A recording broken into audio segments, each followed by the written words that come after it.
ဟိုဒါခဏလေးမင်္ဂလာပါကြုံမသွားလိုက်ပါနဲ့အောင်တတိမရှင်ဒီနေ့10လပိုင်းတရက်နေ့မှာ10လပိုင်းတစ်လလုံးကံကောင်းကံထူးကံမြင့်လက်ပွင့်ပြီးတော့ခုနှစ်ရက်သားသမီးအားလုံးတို့သည်စိတ်ချမ်းသာရဲ့လူကျမ်းမာခြင်းတွေရရှိပျော်ရွှင်စရာနေ့ကလေးကိုဖန်တီးနိုင်မဲ့တစ်လလုံးရောက်ရှိတော့မှာဖြစ်ပါတယ်ဒီတစ်လလုံးမှာငါ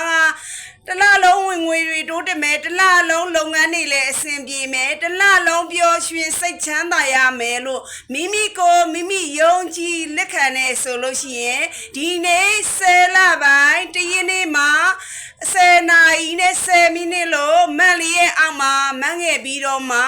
10လပိုင်းတလလုံးမှာချမ်းသာကျမ်းမာဒုက္ခမျိုးနဲ့ငါတို့ပြည့်စုံပြီလို့ယုံကြည်တဲ့လူလားဒီဗီဒီယိုဖိုင်လေးကို share သွားပေးပါ good luck ပါရှင်